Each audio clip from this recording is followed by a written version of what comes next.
बच्चों, आज हम लोग कॉम्प्लेक्स नंबर पढ़ेंगे। और कहने को तो टॉपिक कॉम्प्लेक्स है, बट मुझे लगता है कि बड़ा इंटरेस्टिंग टॉपिक रहेगा, क्योंकि हम ये भी देखेंगे कॉम्प्लेक्स नंबर किस तरह से ओरिजिनेट हुए, साइंटिस्ट ने कैसे इसको ओरिजिनेट किया, मैथमेटिशियंस ने कैसे इसको ओरिजिनेट किया, एंड देन इसको हम कैसे विजुलाइज कर सकते हैं। तो शुरुआत तो हम इसमें जाएंगे कॉम्प्लेक्स नंबर की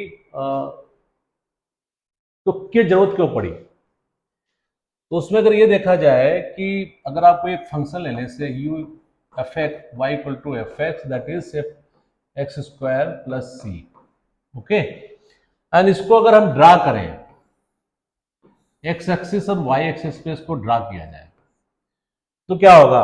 ये basically Y equal to X square plus C, ये पैराबोला की इक्वेशन होती है, जिन्होंने थोड़ा भी पैराबोला पढ़ा है, नहीं पढ़ा है तो भी डजंट मैटर। आप अगर ये देखें कि ये c की वैल्यू निगेटिव अगर होगी, अगर c की वैल्यू निगेटिव होगी तो when x equal to zero, when x equal to zero यहाँ पे, तो इसका मतलब ये कर्व नीचे कहीं काटेगा, ओके। और फिर ये x की वैल्यू बढ़ती जाएगी तो स्क्वायर टर्म है तो ऐसे बढ़ता जाएगा, और इधर भी है माइनस में भी तो ऐसे बढ़ता जाएगा। तो इस टाइप का कुछ ग्राफ होगा इसका।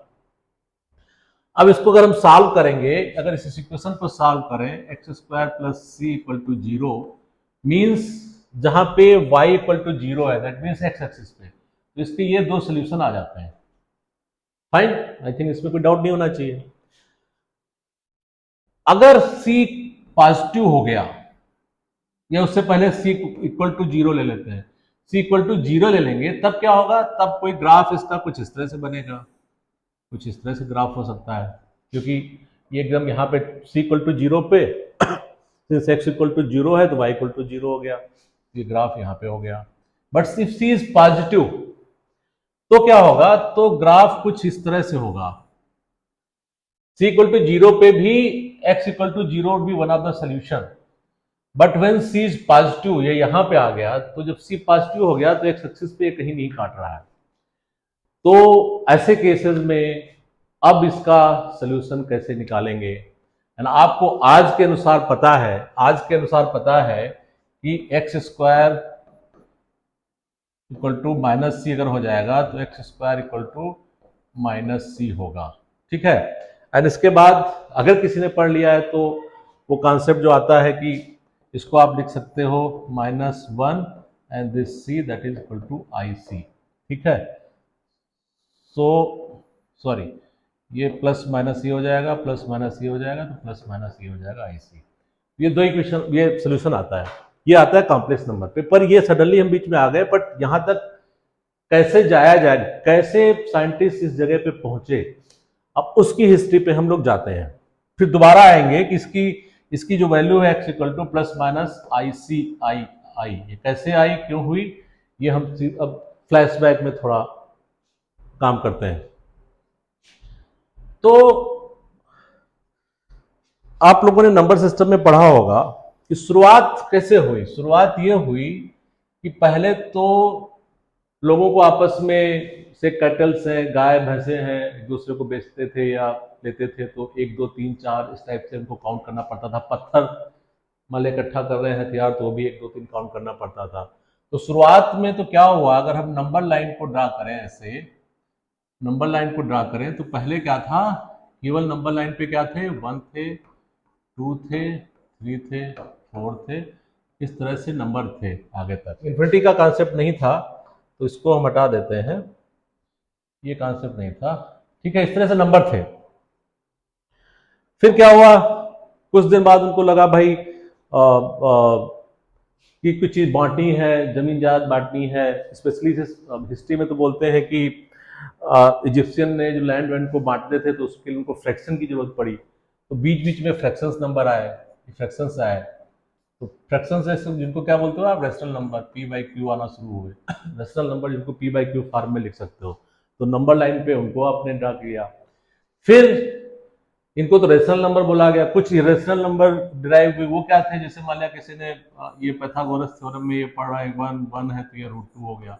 अब रूट टू को कैसे ड्रा करेंगे, नंबर लाइन पे कैसे लाएंगे, तो रूट टू की कोई एग्जैक्ट वैल्यू तो होती नहीं, रेशनल नहीं होता, तो उनको भी ड्रा करने का तरीका आपने उस पर्टिकुलर चैप्टर में पढ़ा होगा, तो वो भी नंबर लाइन पे बेसिकली आ गए, इरेशनल नंबर भी आ गए, यहां तक तो चल गया।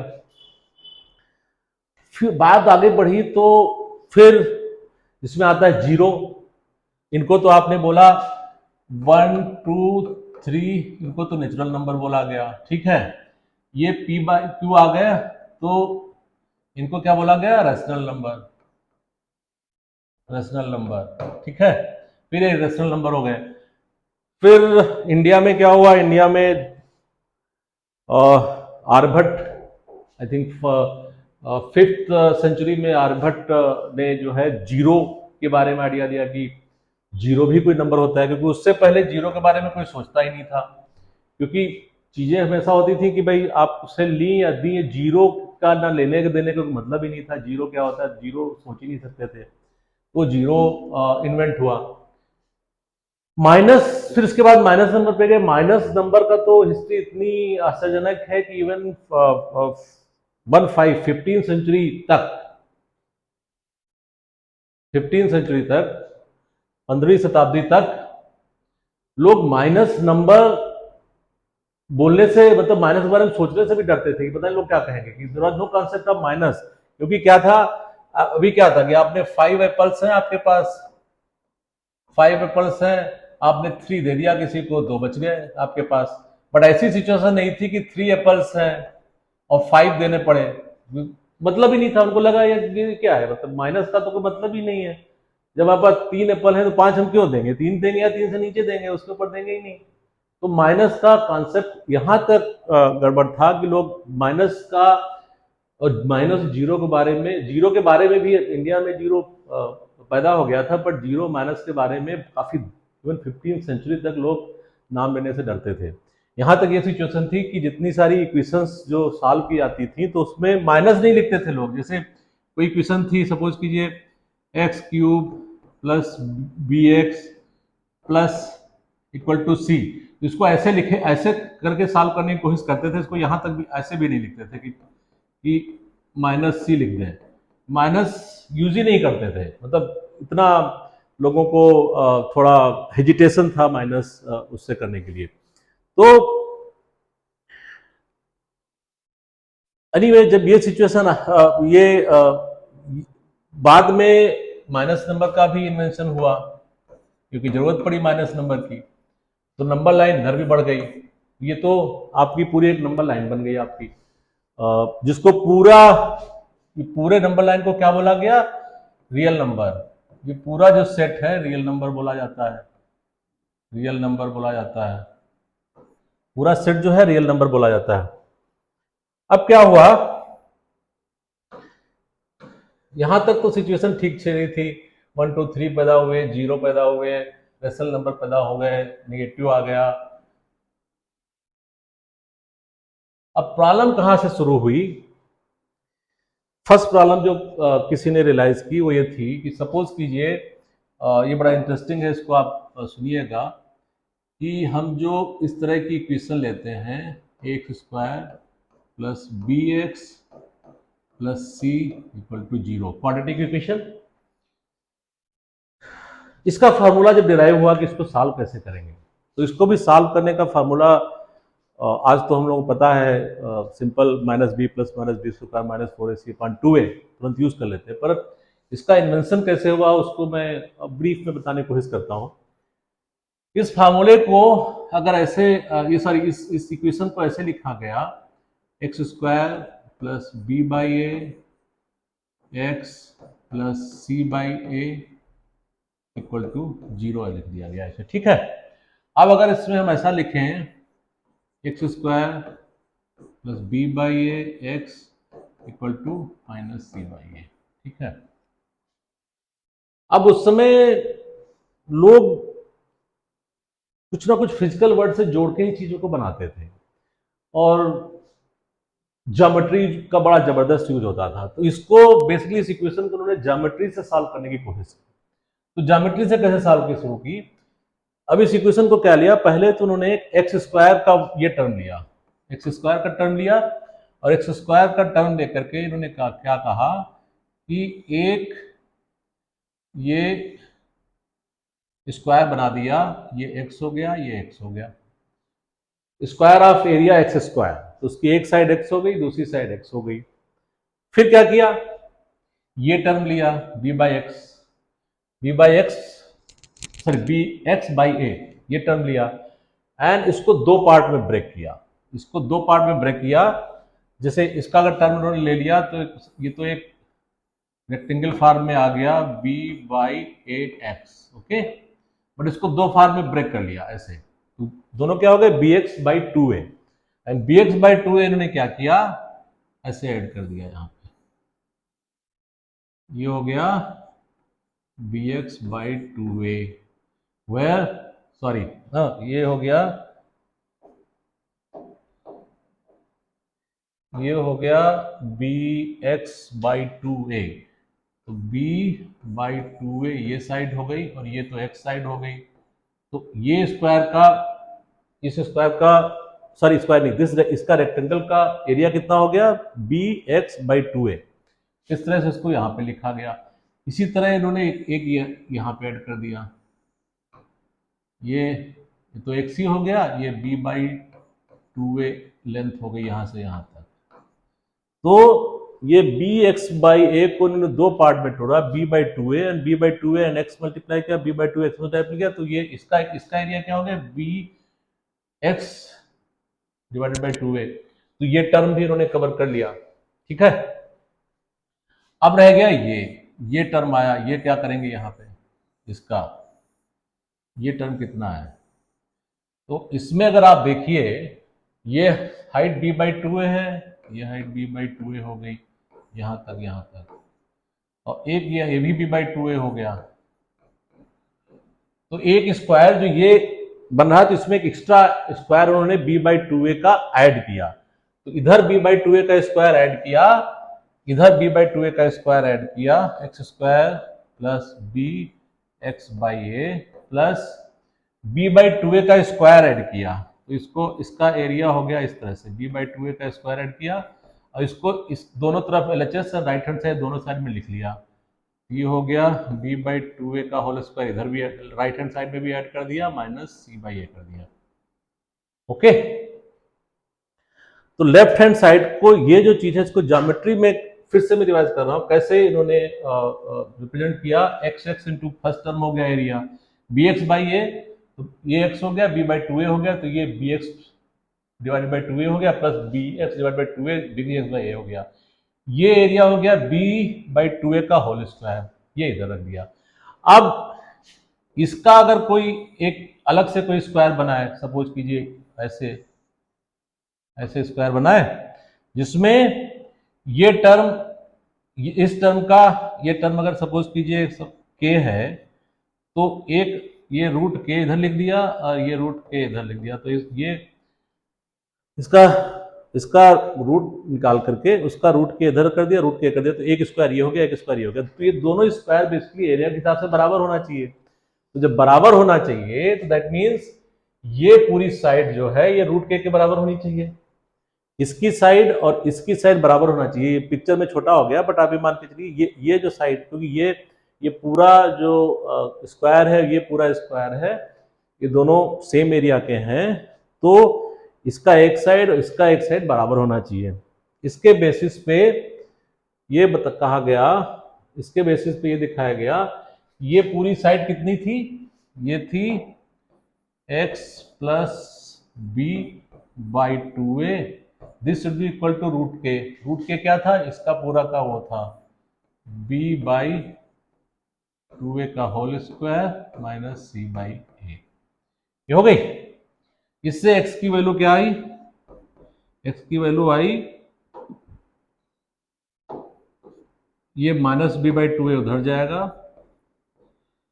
और ये plus B by two A का होल स्क्वायर माइनस सी ए, इसको अगर आज के फॉर्म में आप लिखोगे तो वही हो जाता है, this would be minus b plus, sorry साफ साफ लिख देते हैं वरना कंफ्यूजन होगा, minus b plus b square minus 4ac divided by 2a, ये जो फार्मूला आपको पहले से पता है। तो जब ये चीज सामने आई तो कुछ इक्वेशंस के लिए सब कुछ ठीक ठाक चल रहा था, बट कुछ इक्वेशन ऐसी हैं जिसमें बी स्क्वायर माइनस 4ac की वैल्यू निगेटिव में आ गई। तो खैर उस समय स्क्वायर में तो उनको समझ में आता था कि चलो निगेटिव में आ गए, इसकी मतलब ये सोल्यूशन इसका एग्जिस्ट ही नहीं करता। उस टाइप की सिचुएशन में, इस टाइप की सिचुएशन में उन्होंने कह दिया सोल्यूशन एग्जिस्ट ही नहीं करता, बात खत्म हो गई।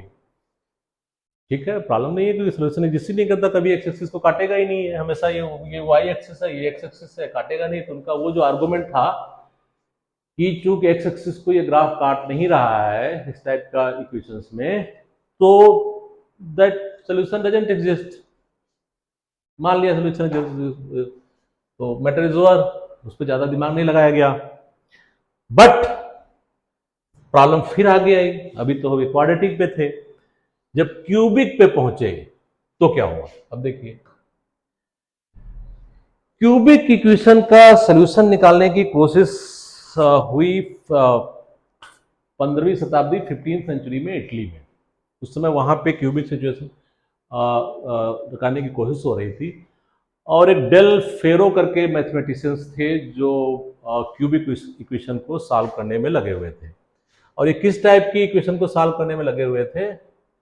इस टाइप की इक्वेशन को सॉल्व करने में लगे थे। इसको ये नहीं कि पूरा वो जो क्यूबिक इक्वेशन आप नॉर्मली लिखते हो, A X cube plus B X square plus C X plus D, ऐसे लिखते हो ना, इस इक्वेशन को नहीं सॉल्व कर रहे थे, इस इक्वेशन को सॉल्व कर रहे थे। और इसमें भी आप देखिए ये डी, हाँ सॉरी, इस टाइप के इक्वेशन को सॉल्व कर रहे थे, और इस तरह की एक नहीं मल्टीपल फॉर्मेट बना करके सॉल्व कर रहे थे। और इसमें देखिए इन्होंने इसको भी सॉल्व करने के लिए चाहते तो माइनस डी इधर लिखते, तो माइनस लिखते ही नहीं थे वहां पे, उसको पॉजिटिव लिखने के लिए ऐसा लिख लेते थे। तो इस इक्वेशन को उन्होंने सॉल्व किया, और उसी तरह से ज्योमेट्री यूज करके सॉल्व किया गया, या जैसा लोग गेस कर रहे हैं कि ज्योमेट्री से यूज करके सॉल्व किया गया होगा। और क्योंकि इसके बाद के एक साइंटिस्ट ने भी, मैथमेटिशियन ने इसी तरह से सॉल्व किया था। तो इस टाइप का एक इक्वेशन उन्होंने लाया, इस इक्वेशन का सॉल्यूशन इस टाइप का लाया, जिसमें अगर ऐसा कोई क्यूबिक इक्वेशन थी तो उसका सॉल्यूशन था x root cube d by 2 plus minus plus d square by 4 plus c cube by 27, फिर एक दूसरा टर्म था प्लस फिर cube root d by 2 minus this thing. तो ओनली थी difference is only difference is here this is plus, this is here minus, okay। अब इस type के क्वेश्चंस में भी ये प्रॉब्लम, अब यहां तक जो प्रॉब्लम वहां पे आई थी वो प्रॉब्लम यहां पे भी आनी शुरू हुई कि किस सिचुएशन कुछ सी वैल्यू के लिए ये तो हमेशा पॉजिटिव है, बट सी क्यूब है तो ये निगेटिव भी हो सकता है। तो ये वाला पार्ट जो था, ये निगेटिव हो सकता था, और लोगों ने बात नहीं की इसके बारे में। तो इन्होंने जो डेल फेरो है, इन्होंने बस सॉल्यूशन निकाल लिया। और उस समय क्या होता था ना, लोग इस तरह की चीजें जब इन्वेंट करते थे, स्पेशली यूरोप में, वहाँ पे मैथमेटिक वर्ल्ड में, तो उसको बड़ा सीक्रेट रूप से रखते थे, किसी को बताते नहीं थे। क्योंकि होता क्या था कि आप कितने स्ट्रांग मैथमेटिशियन है उस हिसाब से आपको जॉब मिलता था। तो अच्छा, कोई अच्छी जगह पे कोई पोस्टेड है, भले कोई यूनिवर्सिटी का प्रोफेसर है, तो उसको अगर कोई दूसरा आदमी है, उसको लगता है कि वो उससे ज़्यादा मैथ जानता है, तो उसको चैलेंज कर सकता था कि उसको 10-12 क्वेश्चन देता, वो फिर उनको 10-12 क्वेश्चन देते, और बाकायदा एक चैलेंज होता। और चैलेंज में अगर वो प्रोफेसर हार जाता तो उसकी नौकरी उसको मिल जाती, प्रोफेसर भगा दिया जाता। तो इस टाइप का कॉन्सेप्ट था। तो लोग अपने पॉजिटिव पॉइंट बचा के रखते थे इस टाइप की इंटेलेक्चुअल फाइट के लिए। तो डेल फेरो ने भी ये फार्मूला इजाद तो कर लिया, पर उन्होंने किसी को बताया नहीं। पर डेल फेरो जब उनका ही वॉज डाइंग, डेथ बेड पे थे, तो उनको जो भी लगा होगा कि ये राज हमारे साथ चला जाएगा, तो उन्होंने अपने एक स्टूडेंट को बुलाया। एंड स्टूडेंट थे एंटोनियो साहब जी को बताया कि भाई हमने एक ऐसा फार्मूला बना करके रखा है और आप देख लो। तो अब क्या हुआ एंटोनियो स्टूडेंट थे, यंग रहे होंगे, उनको तो एक क्या बोलिए खजाना मिल गया बिना कुछ मेहनत किए हुए। और जब बिना मेहनत का आदमी करता है तो थोड़ा पागल भी हो जाता है, तो ये भी थोड़ा पगला गए। तो उन्होंने क्या किया, उस समय के जो बहुत बड़े मैथमेटिशियन थे वहाँ पे यूनिवर्सिटी में पढ़ाते भी थे, वो टाटगिलिया, फोंटाना टाटगिलिया को जब उनकी डेथ हो गई, उनके डेल फेरो की डेथ हो गई, तो उनके स्टूडेंट जो थे, ये इनके स्टूडेंट थे,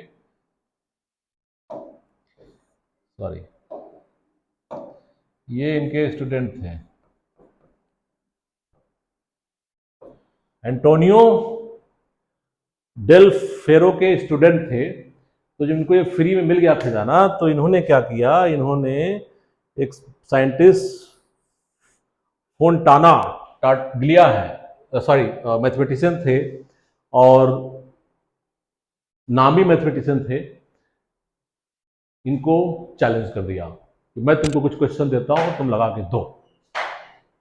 और उन्होंने सारे क्वेश्चन जो इसने बनाए एंटोनियो ने, तो इसी के डिफरेंट डिफरेंट फॉर्म थे, इसी के, सॉरी, ये जो मैंने बताया था कि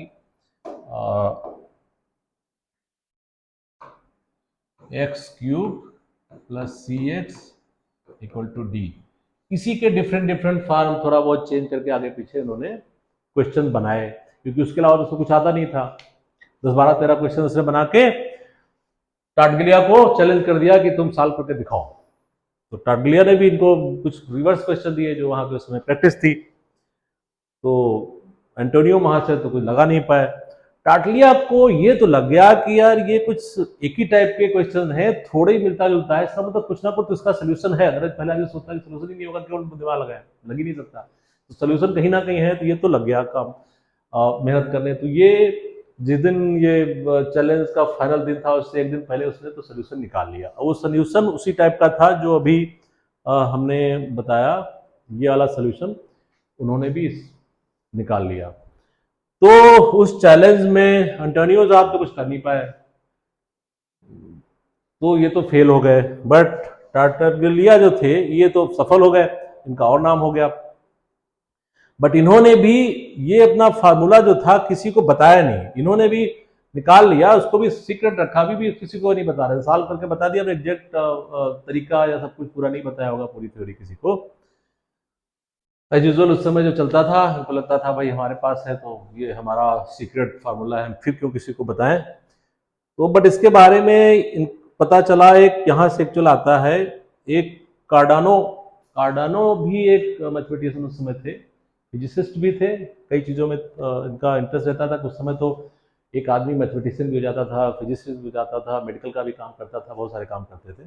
तो एनीवे कार्डानो को पता चला कि भाई टाटगिलिया के पास इस इक्वेशन का फार्मूला तो है। तो उन्होंने उनको बुलाना शुरू किया, भाई आइए हमारे घर पे कभी आइए। और ये किसी दूसरे सिटी में थे, कार्डानो जो है वहाँ से काफ़ी डिस्टेंस पे किसी सिटी में थे। तो बुलाना शुरू किया, कभी आइए मिलिए। तो काफ़ी मेहनतों के बाद तो भाई ये टाटगिलिया उनके यहाँ गए। तो गए तब इन्होंने, कार्डानो ने भाई उनसे मिन्नत की, भाई हमारे पास कुछ फार्मूला है, तो काफ़ी मिन्नतें की, चलता रहा मिन्नतें। तो फाइनली टाटगिलिया ने क्या किया, कहा कि हम ठीक है हम बता देंगे, बट आप कसम खाइए किसी को नहीं बताओगे, आप वो कीजिए कि आप ये चीज़ किसी को बताओगे नहीं, कहीं छापोगे नहीं। तो एनीवे कार्डानो ने कह दिया ठीक है हम किसी को नहीं बताएंगे, हम छापेंगे नहीं, ऐसा वैसा। तो टाटगिलिया ने उसका इस इक्वेशन का सोल्यूशन इनको बता दिया, कार्डानो को बता दिया। तो कार्डानो ने भी थोड़े दिन तक तो रखा, पर कुछ दिन बाद कार्डानो को पता चला कि यार ये फार्मूला एक्चुअल में टाटगिलिया का भी मतलब नहीं, टाटगिलिया से पहले भी डेल फेरो ने बनाया था, क्योंकि डेल फेरो का ही कोई रिलेटिव कार्डानो के से मुलाकात हो गई। तो उससे पता चला कि यार ये तो बहुत पहले से है, तो हमें क्यों फालतू में कसम खिलाए बैठे हुए हैं। तो उसका बहाना बना करके इन्होंने तो उसको, कार्डानो ने उसको बुक में छाप दिया। और उसके बाद बुक में छाप कर दिया, तो फिर उसके बाद इस पे लोग काम करने लगे और दूसरी फील्ड में भी काम करने लगे। एंड कार्डानो ने भी उस पर काम करना शुरू किया। कार्डानो को यहां पे प्रॉब्लम तब आई कार्डेनो ने जब इस फार्मूले ये वाला जो फार्मूला था, कार्डेनो ने इस फार्मूले में ये सोचा कि अगर ये वाला किसी कोई क्वेश्चन लगा रहे होंगे इसमें एग्जैक्टली सी और डी की वैल्यू रख करके, तो जब ये पार्ट निगेटिव आ गया इनका, ये पार्ट निगेटिव हो गया, जो रूट के अंदर है ये निगेटिव आ गया, तो यहां पे आकर के कार्डेनो भी फंस गए कि भाई ये निगेटिव है, तो क्वाड्रेटिक इक्वेशन में तो कह सकते थे कि रिजेक्ट कर दिया नंबर, इसमें वो रिजेक्ट नहीं कर पा रहे थे। वो क्यों नहीं रिजेक्ट कर पा रहे थे वो आप देखिए। वो इसलिए रिजेक्ट नहीं कर पा रहे थे कि फंडामेंटल थ्योरम तब तक के गॉस थे, वो फंडामेंटल थ्योरम ऑफ अलजेब्रा लेके आ गए थे कि अगर किसी पॉलिनोमियल की डिग्री n है तो उसके रियल सोल्यूशन तो हो, सॉरी रियल और इमेजिनरी का कॉन्सेप्ट ही नहीं था, बट उसके n सोल्यूशन एटलीस्ट होंगे उसके। एंड इस केस में उन्होंने कार्डेनो ने भी ग्राफ से जब देखा कि अगर इस टाइप की कोई इक्वेशन है, आप सपोज कीजिए यही इक्वेशन है, तो इसको अगर आप ग्राफ बनाइए तो कैसे बनेगा, इसको इस चीज का ग्राफ बनाइए, इसको अगर सॉल्व करना है तो अगर हम इसको दो ऐसे कर लें, x cube equal to b minus c x, इसका ग्राफ अलग बनाए, इसका ग्राफ अलग बनाए, एंड दोनों जहां पे इंटरसेक्ट एक दूसरे को काट रहे होंगे वो उसका सोल्यूशन हो जाएगा। तो एक्स क्यूब का तो ग्राफ सबको पता था, एक्स क्यूब क्या होता है, एक्स बढ़ता जाएगा तो ऐसे बनेगा ग्राफ, जैसे एक्स बढ़ाते जाओगे वाई 3 गुना ज्यादा बढ़ेगा, तो एक्स क्यूब ऐसे हो गया ऊपर की तरफ, ऐसे हो गया नीचे की तरफ, ठीक है। And d minus c x, ये तो एक लाइन की इक्वेशन हो गई, पर उल्टी लाइन की इक्वेशन होगी, ये x इक्वल टू अगर ये डी अगर डी पॉजिटिव कुछ भी मान लो, फर्क नहीं पड़ता, तो ये कुछ इस टाइप की इक्वेशन हो जाएगी, ठीक है। ये हो गया d minus c x equal to 0 line की इक्वेशन, और ये हो गई कर्व एक्स क्यूब की इक्वेशन, अगर ये एक्स वाई 2 है। तो चूंकि एक्स क्यूब इस तरह से जा रहा है तो ये लाइन कुछ भी हो कहीं ना कहीं इसको काटेगी, तो एक सोल्यूशन तो रियल होना ही चाहिए। ये तो समझ में आ गया कार्डेनो को कि एक सोल्यूशन तो निगेटिव होना चाहिए, बट यहां पे अगर ये भी निगेटिव है, ये भी निगेटिव है, और हम क्वाड्रेटिक इक्वेशन के अनुसार कह रहे हैं कि भाई नहीं हम सब रिजेक्ट करें, तो फिर आंसर कैसे आएगा, मतलब एक जगह तो आंसर आना ही चाहिए। यहां पे आके मामला फंस गया, तो इसका मतलब देयर इज सम प्रॉब्लम, जो मैथमेटिशियन को लगा कहीं ना कहीं तो हम लोग मिस कर रहे हैं। तो उस समय तो ये कुछ कार्डेनो यहीं पे आकर के फंस गए। उसके बाद इन्होंने सोचना बंद कर दिया कि अब ये प्रॉब्लम हमारे उनसे सॉल्व नहीं हो रही थी बेसिकली, ठीक है। तो अब क्या हुआ, ये प्रॉब्लम सॉल्व होने में और 20-25-50 साल 60 साल लगा। वो किसने किया, वो दिमाग लगाया कार्डेनो के भी एक जो स्टूडेंट थे, उस समय उन कार्डेनो के जो जो जिनको पढ़ाते थे वो एक बम्बोली करके स्टूडेंट थे। उन्होंने दिमाग लगाया कि अगर हम -1 को एक कहते हैं, ये भी एक सिंबल है, एग्जिस्ट करता है, सॉरी -1 भी एक नंबर सिस्टम में कुछ एग्जिस्ट करता है सिंबल, जिसको इन्होंने ऐसा डिफाइन किया कि -1 equal whole square is equal to -1। अगर ऐसा कर दो तो हमारा काम चल जाता है। ये देखिए यहां से इमेजिनरी नंबर की अभी शुरुआत है, भी इसको किसी ने इमेजिनरी या कोई नाम नहीं दिया था, उन्होंने खाली ये किया कि जो -1 सिंबल है इसको भी हम इस तरह से डिफाइन कर सकते हैं कि -1 का whole square is equal to -1। उसके बाद वो जो वो इक्वेशन थी, वो इक्वेशन जो थी y cube equal to plus C x equal to d, जिसमें दो टर्म आ रहे थे, एक्स इक्वल टू एक ये रूट क्यूब सॉरी एक क्यूब रूट था, उसमें एक टर्म यहाँ था, प्लस एक रूट का टर्म था, फिर एक दूसरा टर्म था, फिर ये एक रूट था, ये वाला टर्म था। तो ये अगर उसके बाद अगर निगेटिव आ रहा था, तो अगर आप इस कंसेप्ट से जाएंगे तो इस पूरे सोल्यूशन को उन्होंने सॉल्व किया। अब कुछ इस तरह से फाइनल मतलब कुछ भी एक सोल्यूशन आया होगा से ए प्लस -1b, एंड ये तो फर्स्ट ब्रैकेट का टर्म आया, वो नंबर रख करके भी हम कर सकते हैं, बट इट्स नॉट इम्पॉर्टेंट, इसकी वजह से मैं एग्जाम्पल दे रहा हूं। उसको जब उन्होंने सॉल्व किया तो इस टाइप का ये -1b ये वाले पार्ट को उन्होंने पहले वाले पार्ट को सॉल्व किया तो कुछ इस तरह से a प्लस √-1b आ गया, दूसरे पार्ट को सॉल्व किया a माइनस √-1b आ गया। जब ऐड करोगे तो ये वाला टर्म हट जाएगा और आपका बेसिकली कुछ 2a टाइप का कुछ आंसर आ जाएगा। तो इस कॉन्सेप्ट से उनको वहां पे तो प्रॉब्लम सॉल्व हो गई कि भाई इस तरह से करके कर सकते हैं। बट देन काफी दिन बाद उसके यूलर आए, यूलर मैथमेटिशियन थे, उन्होंने सोचा कि भाई ये कुछ तो और है, ये सिंपल नंबर लाइन ऐसी नहीं चलेगी। तो यूलर ने क्या किया, इन्होंने कहा कि अभी तक जो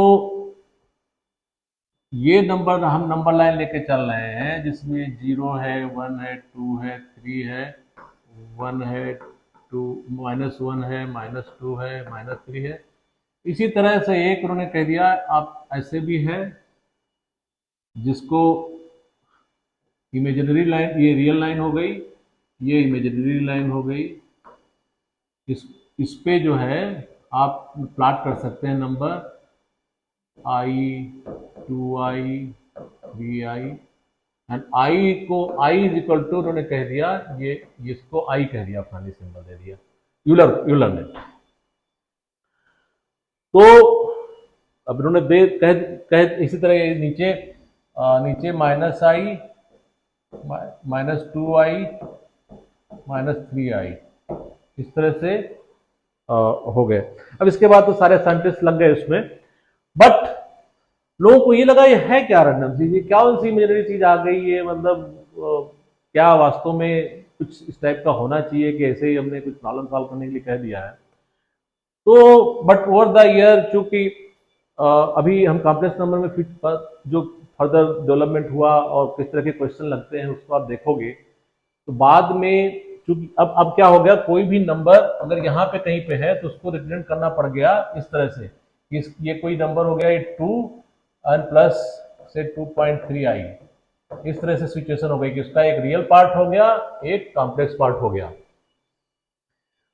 तो इसका बाद फ्यूचर में सिग्नल में, क्वांटम फिजिक्स में कॉम्प्लेक्स नंबर का हर जगह जो यूज होना शुरू हुआ इसका, then you can say this also exist, and because it's like same way we can not visualize, अभी राइट नाउ आप विजुलाइज नहीं कर पा रहे हो, बट जैसे -1 विजुलाइज करना मुश्किल पर, तो -1 से आपकी प्रॉब्लम सॉल्व हो गई, इसलिए इससे भी प्रॉब्लम सॉल्व हो गई अगर आपकी, इसका मतलब you are perfectly on the right line.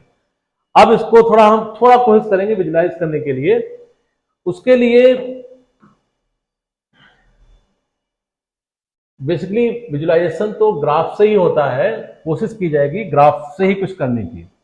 अब हम क्या करेंगे, जो शुरुआत हमने जहां से इस सेशन की थी, y equal to fx that is x² plus C से लिया था, सपोज कीजिए हमने 2 लिख लिया। अब इसको अगर हम नंबर सिस्टम में क्या कहा, अब ये कॉम्प्लेक्स नंबर सिस्टम में ये आ गया कि अभी तक जो हम एक लाइन पे बोल रहे थे 1 2 3 4, उधर बढ़ते जाओ, -1 से उधर बढ़ते जाओ, बीच में भी फ्रैक्शंस है, सब कुछ है, उसी तरह से एक और लाइन ऊपर बन गई। कहा गया कि जैसे ये रियल लाइन रियल थी, एक ऊपर इस तरह से एक और ये इमेजिनरी लाइन हो गई। तो अब ये नंबर बेसिकली एक प्लेन में हो गए, पहले थे अब 1 2 3 1 2 3 एक लाइन पे थे, अब ये क्या है, प्लेन की बात होने लगी। तो एक कॉम्प्लेक्स प्लेन बोला गया कि पूरा जो नंबर सिस्टम है इस पे एग्जिस्ट करता है, रियल नंबर तो इस पे आ गए, बाकी भी सब मिला लोगे तो पूरा एक प्लेन बन गया। तो अगर हम विजुलाइज करना चाहते हैं तो फिर हम अब नंबर्स को प्लेन में कंसिडर करेंगे कि इसको कैसे वो किया जाए। तो प्लेन में कंसिडर करने के लिए हम क्या करेंगे, एक इस तरह का ग्राफ बनाते हैं, व्हाइट में बनाते हैं, ठीक है, ऐसे ऐसे, ये x हो गया एंड इसको हम बेसिकली फिलहाल अब कर देते हैं इसको z लिखते हैं, ठीक है, तो ये z हो गया। ओके, तो अगर हम इस लाइन पे जा रहे हैं, अभी खाली हम रियल वर्ड की बात कर रहे हैं, मतलब वो रियल नंबर की बात कर रहे हैं, तो अगर एक्स स्क्वायर प्लस 2 को आप प्लॉट करो तो x square plus 2 x equal to 0 पे जेड की वैल्यू क्या होगी, 2 हो जाएगी। तो ये इस तरह से पैराबोला आपको दिखेगा। ओके, अब देखिए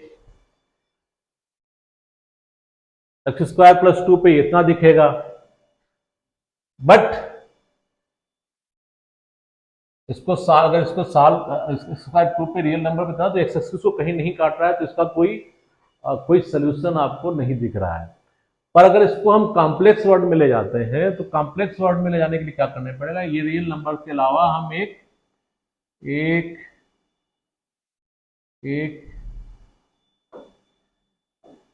इसको अलग उससे क्रॉस कर देते हैं से ये x हो गया, ये मैंने ले लिया y।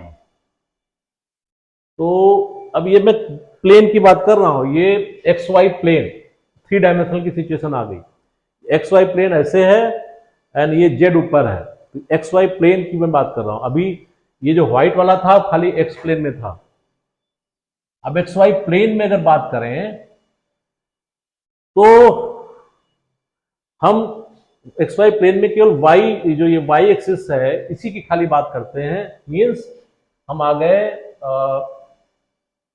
इस साइड में वाई जेड प्लेन में। कैसे आपको विजुलाइज कराएंगे हम, वो आप देखिए। हाँ, तो अब इस केस में क्या होगा कि y, ये जो y क्या है, ये वाला पार्ट है। इस चीज को देखें तो ये y है एक्सिस एंड ये x एक्सिस है। वही चीज मैं दिखाने की कोशिश कर रहा हूं, ये x एक्सिस है, ये इस पर परपेंडिकुलर ये y एक्सिस है। तो x एक्सिस पे तो जेड एक्स प्लेन में जहां पे z तो उसकी फाइनल वैल्यू है, तो ये ग्राफ बन गया, ये तो आपको पता है। अब अगर इस पे जाए खाली ये जेड वाई प्लेन पे, जेड वाई प्लेन से अगर इधर जाएंगे तो वो 4 डायमेंशनल मामला बन जाएगा, उसको विजुलाइज करना बड़ा मुश्किल है। बट हम ये मान के चले कि हम इस लाइन पे इस पे देख रहे हैं, तो उस पे क्या होगा कि y की जो वैल्यू होगी क्या होगी, कुछ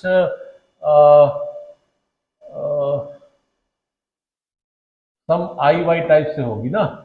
y की वैल्यू इस लाइन पे वैल्यू i टाइप की होगी, तो एफ आई वाई की वैल्यू क्या हो जाएगी, that will be i square y square plus 2 that is equal to minus y square plus 2। This is important, minus y square 2। तो अब देखिए ये है, और जब हम जेड और वाई प्लेन में बात करेंगे तो जेड वाई प्लेन पे क्या होगा कि इस तरह से रिवर्स पैराबोला बन जाएगा, जो ये √2 को यहां काट रहा होगा, -√2 प्लस √2, ये रिवर्स पैराबोला हो गया। यहां पे क्या था, जब आप केवल रियल एक्सिस पे बात कर रहे थे तो रियल एक्सिस पे क्या था कि पैराबोला इस तरह से बन रहा था, जहां वो इमेजिनरी में आप सर वाई एक्सिस पे खाली प्लॉट करना चाह रहे हैं, केवल हम वाई एक्सिस पे प्लॉट करना है, क्योंकि प्लॉट तो बीच में भी कहीं पॉइंट होंगे कॉम्प्लेक्स नंबर पर, वो बड़ा विजुलाइज करना आसान नहीं होगा, तो तुरंत वो एक रिवर्स पैराबोला बन जाता है। एंड रिवर्स पैराबोला आपका 2 जगह पे काट रहा है, जो इसकी वैल्यू हो जाती है, जिसको हम बेसिकली इमेजिनरी वैल्यू बोलते हैं। कुछ साइंटिस्ट ने, कुछ मैथमेटिशियन ने इसको जो y दूसरी डायमेंशन x के अलावा जो y है, y को इन्होंने कुछ साइंटिस्ट ने ऐसा भी बोला कि इसको इमेजिनरी से बेटर है कि अगर इसको इमेजिनरी से बेटर है कि अगर ये कहा जाए कि ये सपोज कीजिए ये हमारा रियल लाइन है, और तो एक ये ये जो प्लेन है, जो वाई एक्सिस है, ये जो इसको हमने वाई एक्सिस कहा, वाई एक्सिस ये जो प्लेन है इसको लेटरल प्लेन बोला जाए, कि ये इसको लेटरल प्लेन बोला जाए। In place of saying imaginary axis, ये लेटरल प्लेन की बात करें। बट एनीवे ये तो कन्वेंशन है, किसी को कोई भी बोल सकता है। तो इशू ये आया कि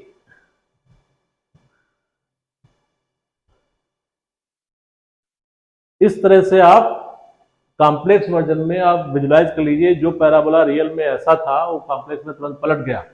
तो क्या होगा, जैसे अब ये अगर सी एक्स यहाँ पे ये 2 था, यहाँ पे 2 था, पर अगर यहाँ पे हो, यहाँ पे आया हो, तो पहले व्हाइट यहाँ काट रहा होता, फिर यहाँ आता, जैसे ही यहाँ से ऊपर बढ़ा तुरंत एक पैराबोला नीचे इमेजिनरी एक्सिस पे आ गया। तो इस तरह से उसको आप विजुलाइज करने की कोशिश कर सकते हैं। एंड इससे पूरा का पूरा एक कॉम्प्लेक्स सिस्टम डेवलप हुआ, कॉम्प्लेक्स सिस्टम डेवलप हुआ, जिसको आप कह सकते हो, ये फिर अब पूरा लिख देते हैं, ये रियल लाइन, ये इमेजिनरी लाइन, अलग अलग कुछ भी बोल सकते हैं लोग। तो इधर हो गया 1 2 3, बीच में भी कुछ नंबर होंगे, -2 -3 माइनस दिस थिंग, एंड ये हो गया i 2i।